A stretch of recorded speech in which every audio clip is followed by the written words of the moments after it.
Bonjour, nous sommes ici pour parler des changements de base entre les applications linéaires. Donc, on va avoir un contexte qui est le suivant. Un espace au départ que j'ai appelé E, un espace vectoriel à l'arrivée que j'ai appelé F, et une application linéaire entre les deux espaces vectoriels.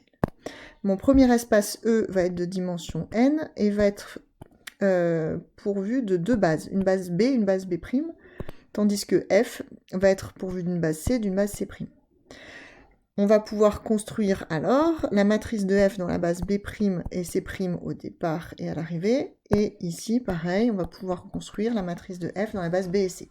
Donc je rappelle que ces matrices sont formées en couchant ici en colonne les composantes des images des vecteurs de la base. C'est-à-dire qu'ici, en toute rigueur, on devrait mettre F de E1 dans la base C, F de En dans la base C, mais c'est un petit peu lourd, alors ce qu'on fait, c'est qu'on écrit F de E1, et ici, dans la base, epsilon 1, epsilon P. Idem pour, si je prends au départ la matrice, la base B' et C', dans ce cas-là, je vais mettre les images de B', c'est-à-dire F de E1', F de En', que je vais coucher en colonne, les composantes, dans la base epsilon 1', epsilon P'.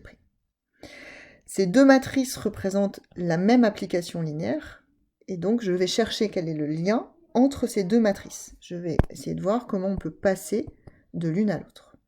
J'ai repris le terme passer, qui n'est pas très joli ici, mais comme on va utiliser ce qu'on appelle les matrices de passage, j'ai trouvé bon de le laisser.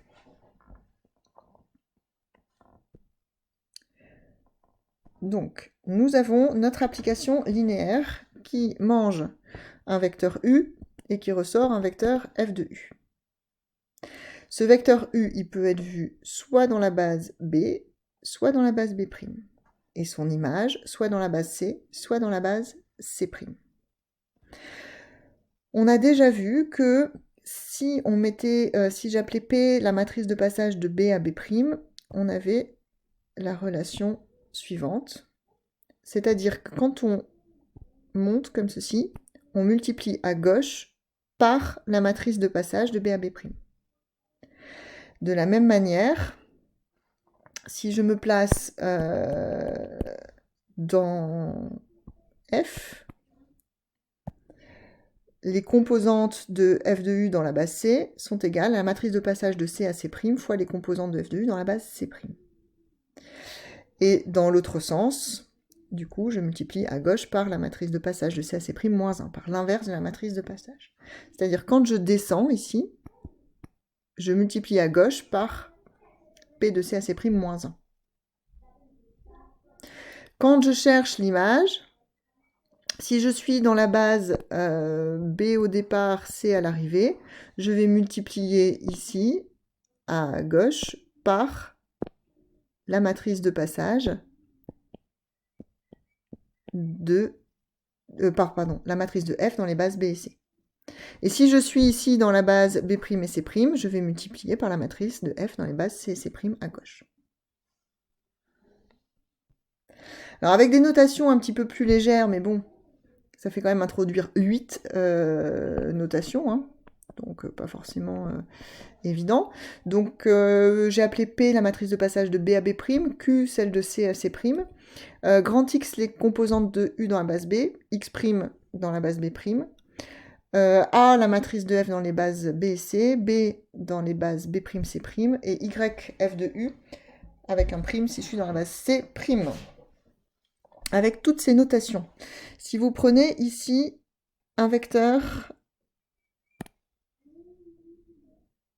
plutôt des composantes X'. Prenez un vecteur U, je prends ces composantes ici. Je suis le chemin suivant. Je cherche des composantes X. X, c'est Px'. Je multiplie à gauche par P. Ensuite, je cherche son image. Donc, je fais ce chemin-là. Je multiplie à gauche par A.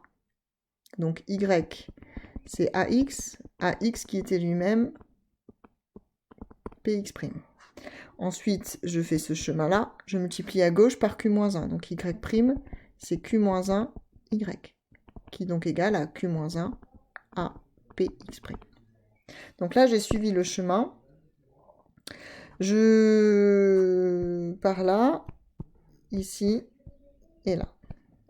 Deuxième chemin possible, j'y vais directement là. Si je fais ça, j'ai la relation y' égale bx'.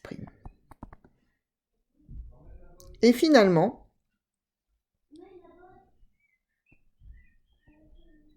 on va avoir, quel que soit x', j'allège un petit peu les notations, hein, mais q-1 a px' est égal à bx'.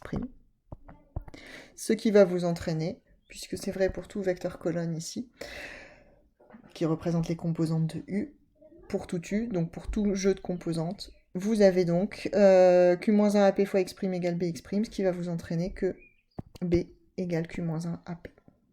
Voici la formule de changement de base à retenir.